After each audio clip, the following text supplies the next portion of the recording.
네, 안녕하세요. 직산교회 성도 여러분, 한 주간 안녕하셨습니까? 네, 감사합니다. 네, 저는 오늘 부모와 같은 마음, 부모와 같은 마음이라는 주제로 여러분과 함께 말씀을 나누려고 합니다. 먼저 다 함께 하나님의 말씀 마태복음 7장 9절에서 11절에 이르는 말씀을 다 같이 보도록 하겠습니다. 마태복음 7장 9절에서 11절에 이르는 말씀을 저와 성도님들이 다 함께 봉독하도록 하겠습니다. 같이 읽도록 하겠습니다. 너희 중에 누가 아들이 떡을 달라 하는데 돌을 주며 생선을 달라 하는데 뱀을 줄 사람이 있겠느냐? 너희가 악한 자라도 자식에게 좋은 것을 줄 알거든. 하물며 하늘에 계신 너희 아버지께서 구하는 자에게 좋은 것으로 주시지 않겠느냐? 아멘. 여기 계신 성도 여러분들 중에서는 아마 대부분 다 자녀가 있으시죠? 자녀를 키워 보셨기 때문에 자기 자식을 키운다는 것이 얼마나 힘든 일인지 다들 충분히 알 것이라고 생각이 됩니다. 어떻게 보면 인생에서 이렇게 인생을 살아가면서 생기는 가장 큰 고민과 걱정이 때로는 이 자녀 문제라고 할 수 있을 정도로 자식을 키우고 또 양육한다는 것은 굉장히 큰 책임감과 수고를 동반하게 됩니다. 그런데 이걸 다시 거꾸로 생각하게 되면요, 내가 인생을 살아가면서 정말 힘들고 어려운 일도 결국에는 내 자식을 보며 이겨내는 경우가 굉장히 많다라는 사실을 우리가 알 수 있습니다. 맨날 내 말도 잘 안 듣고 이거 해라 했는데도 안 하고 맨날 공부해라 이렇게 잔소리해도 내 잔소리도 안 듣고 이거 해라 저거 해라 해도 부모의 소리를 한 귀로 듣고 한 귀로 흘릴지언정 오늘도 내가 직장에 출근해서 열심히 일을 하고 또 내가 일을 할 수 있도록 힘을 낼 수 있도록 이렇게 도와주는 이 힘은 바로 자식을 위한 마음, 이 부모의 마음 덕분이라는 사실을 우리가 모두 잘 알고 있을 것입니다. 내가 직장에 나가서 열심히 벌은 돈으로 내 자식이 잘 먹고 또 잘 성장하는 것은 이 가장으로서 굉장히 큰 책임감이 주어지기도 하지만 또 반대로 가장으로서 가장 큰 만족을 느껴지는 것도 바로 이 부모의 마음인 것입니다. 그런데 이 부모라는 존재가요, 과연 정말로 원래부터 이렇게 자식에게 헌신적이고 또 무조건적으로 이렇게 사랑을 나눠주는 그런 존재였을까요? 예전에 어떤 화목한 가정이 있었다고 합니다.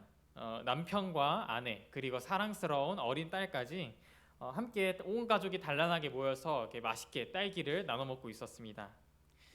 그런데 이 남편은 항상 이 딸기 중에서도 가장 못생기고 가장 이렇게 물컹물컹하고 가장 맛없어 보이는 딸기만 이렇게 골라 먹었던 것이었습니다. 그러자 이제 딸이 아빠한테 물었습니다.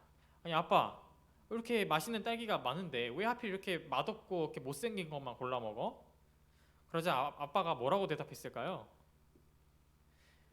이 아빠가 대답을 하기 전에 이 엄마가 이렇게 대답을 했습니다. 아빠는 원래 못생기고 찌꺼기 같은 걸 좋아해 라고 이렇게 이야기를 했습니다. 성도 여러분, 이 남편이 정말로 이 찌꺼기처럼 맛없는 걸 좋아하는 사람이었을까요? 남편은 좀 더 맛있고 좀 더 싱싱하고 좀 더 탱글탱글한 딸기를 먹고 싶었을 그런 욕망이 없었던 사람이었을까요? 결코 아닙니다. 내가 다른 사람보다 더 잘 먹고 싶고 내가 다른 사람보다 더 잘 먹고 잘 살고 싶은 그런 이기적인 욕망은 이 죄악으로 가득 찬 이 인간의 자연스러운 본성이기 때문입니다. 그런데 이 부모의 마음은 그런 인간의 이기적인 욕망을 뛰어넘는 그런 초월할 수 있는 그런 힘이 있다는 사실입니다. 내 마음이 오로지 자식에 대한 사랑으로 이렇게 꽉 차 있을 때 부모는 자식을 위해서 어떠한 희생과 헌신을 마다하지 않기 때문입니다. 그렇기 때문에 이 예수님께서는 이 하나님의 마음을 우리에게 설명해 주실 때 흔하게 이렇게 부모의 마음으로 빗대어서 설명하셨던 것이었습니다. 내 자녀가 원하는 것을 주기 위해서 또 내 자녀의 소원을 들어주기 위해서 내 힘과 노력을 쏟는 모습을 통해서 우리는 하나님의 사랑을 이렇게 간접적으로나마 체험할 수 있는 것입니다. 왜냐하면 우리 이 세상에 살고 있는 이 인간의 이런 유한한 지식이라든지 생각이라든지 이 개념으로는 하나님의 이런 마음을 잘 이해할 수 없기 때문에 그나마 사람에게 가장 이해하기 쉬운 것들이 바로 하나님의 마음을 이해하기 쉬운 것이 바로 이 부모의 사랑인 것입니다. 예전에 제가 아직 어렸을 당시에 한창 이 닌텐도라는 게임이 유명한 게임기가 있었습니다. 그때는 아직 이 학교에 닌텐도라는 게임이 유행했기 때문에 맨날 이제 학교에 등교하면은 다들 교실에 모여서 이렇게 3, 3, 5 모여가지고 이렇게 닌텐도라는 게임을 붙잡고 같이 게임을 즐기던 그런 시절이 있었습니다. 그런데 이제 저희 집에는 그런 게임기가 없었기 때문에 저는 이제 형이랑 동생이랑 이렇게 미리 모여서 아빠한테 좀 쫄라보자라고 이렇게 이야기를 하고 쪼르르 이렇게 부모님한테 달려가서 이렇게 항상 쫄라대곤 했습니다.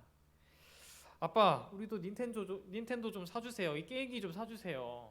맨날 학교에 가면 우리만 애들은 다 갖고 있는데 저희만 없단 말이에요. 하면서 이렇게 항상 졸라대곤 했었습니다.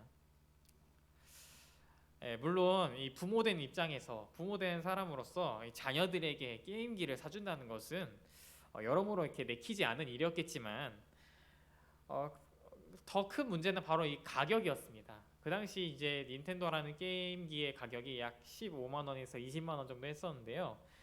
약 15년 정도 전의 가격이었다는 것을 감안한다면 오늘날의 시세로도 충분히 굉장히 부담스러운 가격이었을 것입니다.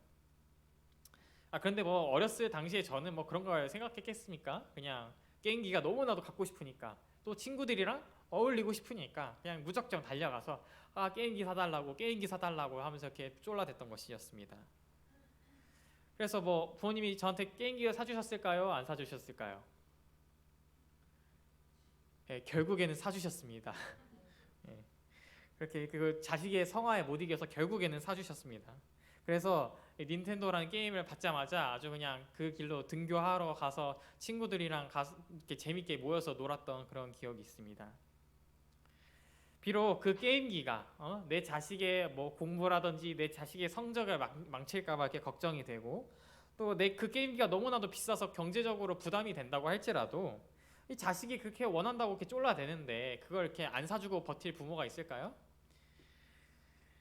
자식이 이렇게 막 안 사줘서 낙담하고 실망하고 그러는 것보다 그냥 사주고 자식이 행복해하고 좋아하는 모습을 바라는 것이 바로 이 부모의 마음일 것입니다.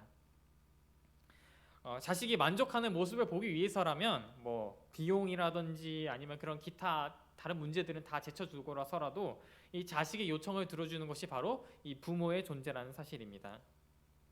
예수님께서 이렇게 언급하신 것처럼 아무리 나쁘고 또 악독하고 굉장히 질 나쁜 사람이라고 할지라도 이 자기 자식에게는 되게 좋은 것을 주고 또 최대한 잘 따뜻하게 대해주는 것이 바로 이 부모의 존재입니다.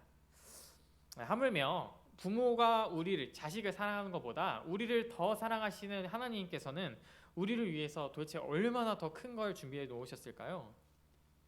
한번 상상해 보신 적 있으십니까? 저는 이제 약 2년 정도 가까운 시간 동안 이 직산교회에서 학생 전도사로 일하면서 이 부모와 같은 마음이 뭔지 이제 약간 조금이나마 느끼게 되었던 것 같습니다. 우리나라 속담 중에 이런 말이 있죠? 부모는 자식이 먹는 것만 봐도 어떻다? 배부르다. 물론 여기서 말하는 이 배부르다, 부모가 배부르다는 것은 이게 육체적인 허기를 채워준다 이런 얘기는 아니지만 그것보다는 이제 내 자식이 먹는 것을 봤을 때 생기는 이런 정신적인 만족감에 대해서 표현을 하고 있습니다. 어쨌거나 저는 이 속담의 의미를 온전하게 이해할 수 없었는데요. 물론 이제 머리로 이성적으로는 이해를 했습니다. 뭐 그래, 부모가 자기가 제일 이 세상에서 제일 소중하게 생각하는 자기 자녀가 이렇게 맛있고 배부르게 먹는 모습만 봐도 물론 충분히 만족감이 느껴지겠지. 그런 개념으로서는 저도 이해를 했는데 제가 그거를 이제 가슴으로 경험을 해본 적이 없었기 때문에 이 말의 의미를 온전하게 이해할 수 없었던 것이었습니다. 여기 계신 성도 여러분들도 잘 아시다시피 저는 아직 뭐 결혼을 하지 않은 몸이고 또 그렇기 때문에 자식도 없고 그렇다고 뭐 자식이라고 생각할 만큼 이렇게 소중하게 이렇게 남을 잘 돌보고 그런 경험도 없었던 것 같습니다. 그나마 뭐 누군가를 뭐 책임져 봤다, 누군가를 돌봐봤다, 누군가를 키워봤다 이런 거라고 한다면 뭐 그나마 이제 애완동물을 이제 꼽을 수 있겠는데요. 뭐 애완동물이라고 하는 것도 사실상 제가 키웠다기보다는 저는 그 애완동물의 이제 이 귀여움만 이제 누렸고 막 이렇게 애완동물에게 밥을 챙겨주고 또 막 이렇게 똥 오줌도 치워주고 뭐 털도 갈아주고 목욕도 시켜주고 뭐 동물들이 어지럽힌 이런 것들을 이렇게 정리해주고 막 이런 모든 일련의 과정들은 다 저희 부모님께서 도맡아 하셨던 것 같습니다.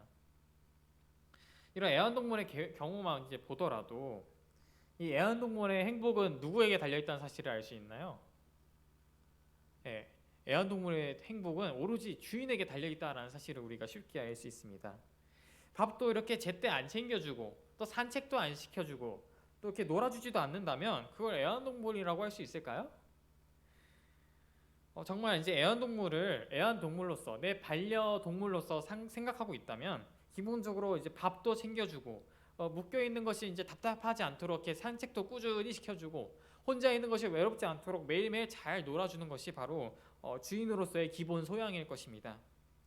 근데 이제 그걸 또 넘어서서 이 애완동물을 마치 내 가족처럼 내 집안에 있는 구성원 중에 하나로 생각하게 된다면 이것보다 더 많은 것을 아낌없이 내어주기 위해서 많은 노력도 마다하지 않을 것입니다. 그런데 한편으로는 제가 방금 앞에서 이제 설명한 것처럼 이 작은 동물, 내 가족이 아니라 작은 동물 하나 키우는데도 이렇게나 큰 수고가 들어가는데 내가 만약에 먼저 준비되어 있지 않는다면 내가 이 동물을 키우기 위해서 준비된 사람이 아니라면 어떻게 될까요? 이 맨날 이렇게 주인의 무관심 속에 방치되는 그 동물에게도 굉장히 힘든 일일 것이고 또 이 동물을 키우는 이 주인의 입장에서도 약간 이제는 챙겨주기 귀찮은 이런 애물단지로 전락하게 되어버리는 것입니다. 이렇게 동물 하나를 이렇게 책임지고 돌보고 키우는 데에도 이렇게나 큰 수고와 노력이 들어가는데 이 내 자식, 내가 사랑하는 배우자와 결혼해서 낳은 내 자식을 키운다고 하면 얼마나 힘들까요? 그렇게 힘들다는 것을 누구나 알고 있음에도 불구하고 이 자식을 굳이 낳는 이유가 무엇일까요? 내 배우자와 결혼해서 자식을 낳는 이유가 도대체 무엇일까요?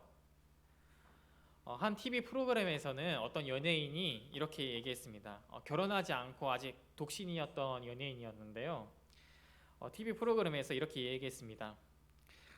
아니, 나 혼자 먹고 살기도 이렇게나 빠듯하고 바쁘고 내 만족감과 내 행복을 추구하는 것도 이렇게 바쁘고 힘든데 내 배우자의 자녀까지 도대체 어떻게 신경 써? 그럴 거면 결혼 안 하고 말지. 이렇게 이야기했습니다. 그러자 결혼을 했던 이 연예인이 뭐라고 대답했을까요? 배우자랑 또 자녀와 함께하는 이 경험은 말로는 설명할 수 없는 가장 큰 기쁨이자 행복이다 라고 그렇게 이야기했습니다. 성도 여러분들도 혹시 이 말에 동의하십니까? 예, 저는 사실 잘 모르겠습니다. 아직 결혼 안 해봐서. 예, 저는 이제 이 집안일을 하게 되면은 사실 여기 계신 성도님들 중에서 이 집안일을 좋아하시는 분이 물론 없으시겠지만 저도 이 집안일을 아주 끔찍하게 싫어합니다. 뭐 설거지를 한다든지 뭐 빨래를 하고 또 빨래를 걷고 갠다든지 또 이렇게 여러 가지 청소기를 돌리면서 방 정리를 한다든지 이거 제가 뭐 이렇게 뭐 부끄럽긴 하지만 정말 싫어합니다. 그런데도 제가 그것을 하는 이유는 오로지 부모님을 도와드려야겠다라는 마음가짐 하나로만 할 수 있는 것이지 만약 부모님을 도와드려야겠다라는 마음조차 없으면 그런 집안일을 결코 하지 않았을 것입니다. 그런데 특히 저희 어머니께서는 이 뭐 온갖 집안일을 매일매일 하시면서도 막 불평 불만 그런 기색을 일절 내비치지 않으시고 묵묵하게 그렇게 그 일을 해내셨던 것이었습니다. 물론 자식을 사랑하고 또 자식을 아끼는 마음에서 그렇게 집안일을 열심히 하셨겠지만 저는 잘 이해를 하지 못하겠더라고요. 왜냐하면 제가 아직 그 마음을 부모님의 마음을 온전하게 이해하지 못했기 때문이었습니다. 그런데 제가 여기 직산교회 학생 전도사로 부름받고 나서 이 학생반 아이들을 맡고 또 책임지고 또 돌보는 과정에서 부모님의 마음이 이랬던 거구나라는 것을 제가 조금씩 깨달았던 것 같습니다. 이 학생들 학생반 우리 아이들과의 만남을 준비하는 것부터 시작해서 또 아이들과 재밌게 놀고 또 같이 성경 말씀 공부도 하고 또 맛있게 밥도 먹고 또 이제 막 먹었던 거 또 치우고 아이들을 돌려보내고 아이들을 돌려보내고 나서는 또 이제 사택도 또 청소하면서 치우고 이런 일련의 과정들이 전혀 결코 싫게 느껴지지가 않았던 것이었습니다. 오히려 이건 내가 해야 되는 일이지, 오히려 이 아이들을 위해서 봉사하는 것이 오히려 더 기쁘고 또 행복하게 느껴졌던 것이었습니다. 그럼에도 불구하고 저는 이제 부족한 점이 많았던 전도사였기 때문에 아이들의 요구를 이제 다 들어줄 수는 없었지만 그래도 저는 이제 아이들과 최대한 재밌게 잘 놀고 또 재미있게 활동하기 위해서 정말 많은 노력을 기울였습니다. 여기 계신 성도님들께서도 이 학생반을 이제 지원해 주시기 위해서 이제 물심양면으로 이렇게 지원을 아끼지 않아서 아껴주셨던 것 때문에 제가 얼마나 성도님들께 감사했던지 모르겠습니다.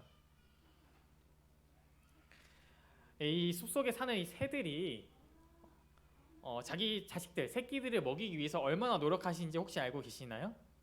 이 숲속에 살고 있는 이 새들은 이 자기 자식들을 먹이기 위해서 하루에도 200번에서 300번이 넘게 왔다 갔다 하면서 이 먹이를 물어다 준다고 합니다. 그런데 정말 신기한 사실은요, 이 새끼들이 둥지 안에 있을 때는 아주 그냥 쥐 죽은 듯이 고요하게 있어요. 그런데 이 부모 새들이 이 먹이를 물고 딱 들어오는 순간, 둥지에 딱 앉는 순간 그때부터 아주 시끄럽게 울어댑니다. 막 자기에게 막 먹을 걸 넣어달라고, 자기 입에 먹을 걸 넣어달라고 막 이렇게 짹짹짹짹거리면서 그렇게 시끄럽게 울고 있는 것입니다. 또 이제 막 그 둥지에 있는 이 뱀, 이제 이 새의 알이나 또 이 새끼를 잡아먹기 위해서 뱀이라든지 족제비 같은 이런 천적이 이렇게 쳐들어오게 될 때면 이 부모 새들이 또 아주 그냥 혈투를 이렇게 벌이게 되는데 사실 이 새들이 막는다고 해서 막을 수 있는 게 아닙니다. 그냥 정말 이제 뱀이랑 족제비 같은 이런 천적들이 정말 마음만 먹는다면 사실 그 부모 새들을 이렇게 막 제압하는 것은 일도 아닌데요. 그럼에도 불구하고 이런 승산 없는 싸움임에도 불구하고 자기가 이길 수 없는 상대라는 것을 알고 있음에도 불구하고 이 새들이 이 천적에게 달려드는 이유는 무엇일까요? 우리는 여기서 하나님께서 이 부모의 사랑, 부모의 마음을 사람에게만 넣어두신 것이 아니라 이 천연계 속의 작은 동물들에게도 넣어주셨다라는 사실을 우리가 알 수 있는 것입니다. 마치 공중에 있는 새들이, 숲속의 새들이 자기 자식을 먹이 살리기 위해서, 자기 새끼를 먹여 살리기 위해서 어떠한 이런 수고와 노력을 마다하지 않는 것처럼 저도 우리 직산교회 학생반 아이들을 위해서 정말 많은 노력을 기울였던 것 같습니다. 제가 이렇게 직산교회로 학생 전도사로서 이렇게 생활을 하다 보니까 부모의 마음이라는 것이 도대체 어떤 것인지 또 가슴으로 또 마음으로 이렇게 이해가 되기 시작했습니다. 또 이런 말이 있죠. 자식 이기는 부모 없다. 저는 그것도 이제 머리로는 잘 이해했습니다. 제가 맨날 경험했던 거거든요. 제가 마음만 먹는다면, 제가 이거 하고 싶다, 이거 하겠다라고 마음 먹는다면 저희 부모님께서는 처음에는 그러지 않는 게 좋을 것 같다라고 이렇게 걱정을 하시면서 반대를 하셔도 결국 제가 그걸 하기로 마음을 먹었으면은 부모님께서 그걸 막으실 수 있었을까요? 절대로 못 막습니다. 그래서 자식이 이기는 부모가 없다라는 것을 저도 이제 약간 어렴풋하게 깨닫고 있었는데 제가 이 학생반을 맡고 나니까 그게 더 잘 이해가 되더라고요. 학생반 애들이 저 오늘 무슨 일이 있어서 못 나와요. 저 무슨 일 때문에 가야 돼요 라고 하면은 제가 그걸 막을 수가 없기 때문에 정말 이 아이들을 책임지고 돌본다는 일이 정말 쉽지 않구나 라는 것을 절실하게 깨달았던 것 같습니다. 그렇지만 앞서 제가 설명한 것처럼 이 자식을 이제 배불리 먹였을 때 내 배가 더 부르다라는 이 말도 잘 이해가 가기 시작했던 것 같습니다. 식사 시간이 되면은 아이들이 전도사님 얼른 가서 저희랑 같이 먹어요 이렇게 얘기를 하면 저는 애들이랑 같이 먹기보다는 애들이 더 잘 먹을 수 있도록 뭐 젓가락과 숟가락도 가져오고 뭐 컵도 가져오고 뭐 그릇도 가져오고 막 뭐 여러 가지를 제가 막 준비를 했는데 그런 일련의 과정들이 전혀 싫게 느껴지지 않고 오히려 애들이 더 잘 먹고 잘 배부르게 먹는 모습만 봐도 정말 이것이 부모가 자식을 먹이는 심정이구나라는 것을 절실하게 더 확실하게 깨닫게 되는 계기가 되었던 것이었습니다. 비록 여기 계신 성도 여러분들이 직접 체험하신 부모의 마음에 비해서는 조금 모자란 좀 한참 모자란 경험이었겠지만 이렇게 간접적으로나마 이 부모의 마음을 체험하고 나니까 나를 키우신 나를 성장시키신 부모님의 마음이 어땠는지 더 잘 이해가 갔던 것 같습니다. 그리고 그걸 넘어서서 내 부모님보다 나를 더 사랑하시는 하나님의 마음이 어떤 것인지도 잘 깨닫게 되었던 것 같습니다. 성도 여러분, 우리는 이 하나님께 이 순간에 어떤 것을 요구하고 계시나요? 혹시 직성교회 부흥을 위해서 기도하고 계신가요? 아니면 내 마음속에 성령 하나님께서 임하시게 되기를 기도하고 계신가요? 혹시 이 숲속의 이 새끼들처럼 이 숲속의 새들처럼 내가 필요할 때만 하나님을 찾고 계시지는 않으신가요? 너희는 먼저 그의 나라와 그 의를 구하라. 그리하면 이 모든 것을 너희에게 더하시리라 라고 이렇게 말씀하신 것처럼 우리가 하나님께 구한다면 또 그리고 그것이 우리의 삶과 신앙에 도움이 된다면 하나님께서는 우리의 요청을 기꺼이 마다하지 않으실 것이라는 사실입니다. 하나님께서는 우리에게 언제나 최고의 것을 준비해 주시고 매 순간 넉넉하게 축복을 부어 주시기를 원하십니다. 부모가 자식을 생각하는 그런 마음보다 하나님께서 우리를 더욱더 사랑하시기 때문에 이 부모가 자식을 사랑하는 마음보다 얼마나 더 큰 것을 준비해 주셨을까요? 그렇게 하나님께서 우리에게 약속하신 이 약속들을 우리가 보상받기 위해서는 먼저 우리는 하나님께 매 순간 하나님의 축복을 구해야만 합니다. 하나님께서는 이렇게 막 더 주고 싶어서 더 퍼주고 싶어서 이렇게 원하시는데 정작 우리가 그것을 받지 않는다고 한다면 하나님께서 얼마나 슬퍼하실까요? 뭐 추석이 됐던지 간에 설날이 됐던지 간에 이 명절 때만 되면은 어김없이 벌어지는 진풍경이 하나 있습니다.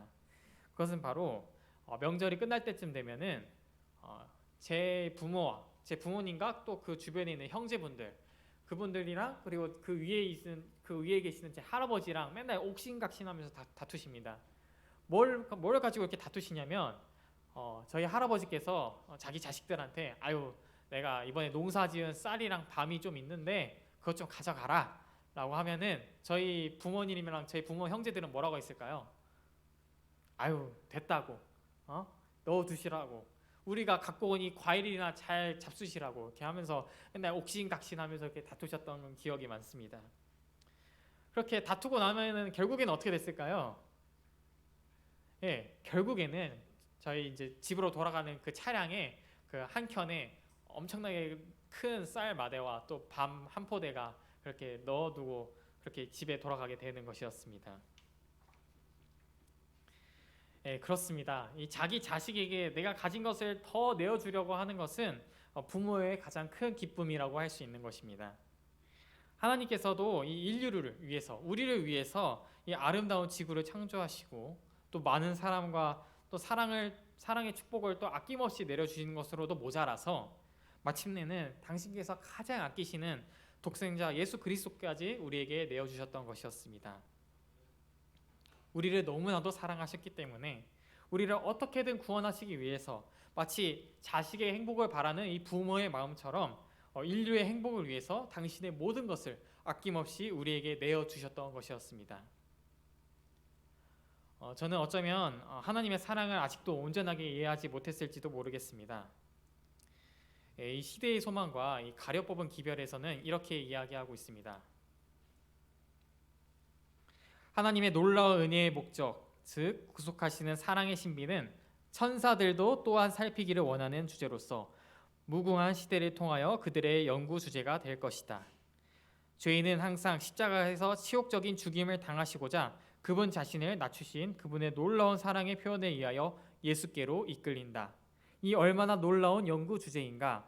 천사도 이 놀라운 비밀을 들여다보기를 간절히 원하며 애쓴다.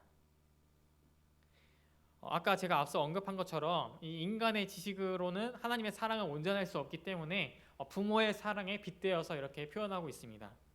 그런데 이 하늘에 있는 천사, 위대한 천사들도 이 예수님의 사랑을 온전하게 이해할 수 없었기 때문에 아주 그냥 간절하게 알기 원하면서 애쓰는 이 모습만 보더라도 우리를 향하신 하나님의 사랑이 얼마나 크고 놀라운지 알 수 있지 않습니까?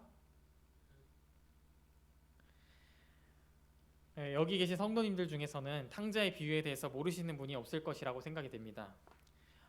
이 세상 쾌락을 향해서 세상의 쾌락을 위해서 부모의 집을 떠났던 이 탕자가 결국에는 뭐 때문에 돌아왔나요?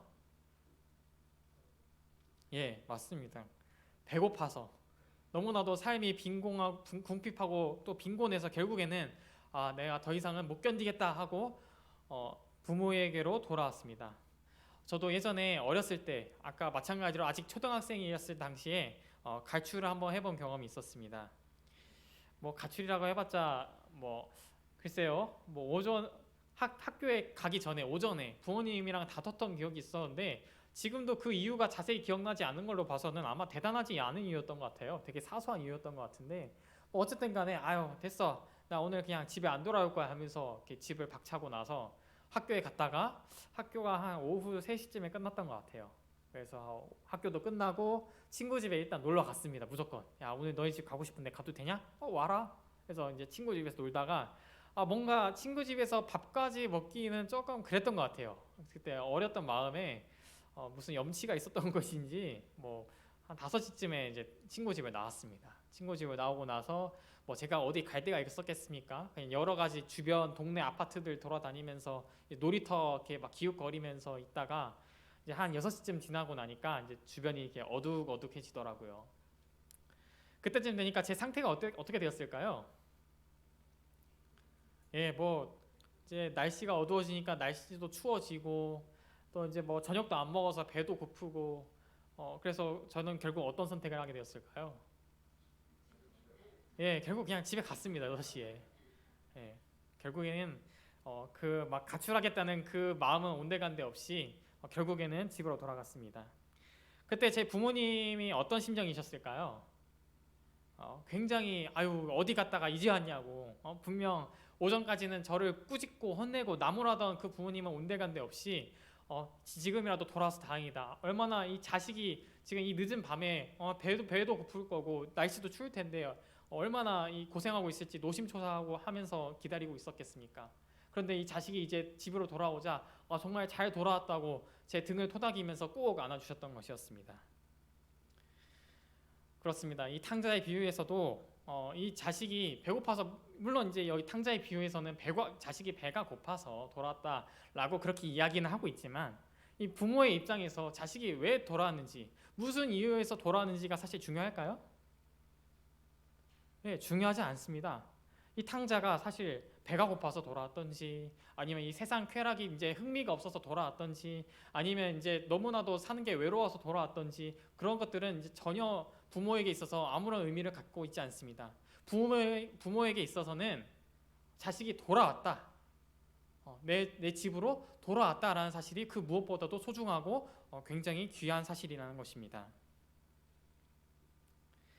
저는 이 직산교회 전도사로 부름을 받으면서 이 직산교회 학생들 그리고 우리 직산교회 성도님들과 함께 정말 귀하고 소중한 경험들을 많이 했던 것 같습니다. 나 자신이 아니라 다른 사람을 책임지고 돌본다는 것 그리고 이제 그 돌보는 것에 대해서 거기에서 오는 이런 수고와 만족감을 통해서 이 부모의 마음이 어떤 것인지를 조금이나마 깨닫게 되었던 것 같습니다. 그리고 그 부모의 마음을 통해서 나를 키우셨던 내 부모님의 마음과 또 내 부모님보다 나를 더 사랑하시는 하나님의 마음을 간접적으로나 느낄 수 있었던 그런 시간이었던 것 같습니다. 지금 이 순간에도 하나님께서는 우리가 돌아오시기를 바라고 간절히 계십니다. 우리에게 더 많은 것을 더 쏟아주시기 위해서 우리에게 더 많은 것을 부어주시기 위해서 기다리고 계시다는 것입니다. 우리의 마음과 생각이 성령으로 더 충만할 수 있도록 하나님께 간절히 요구하시는 우리 모두가 되기를 바라면서 오늘 말씀을 마치도록 하겠습니다. 아멘.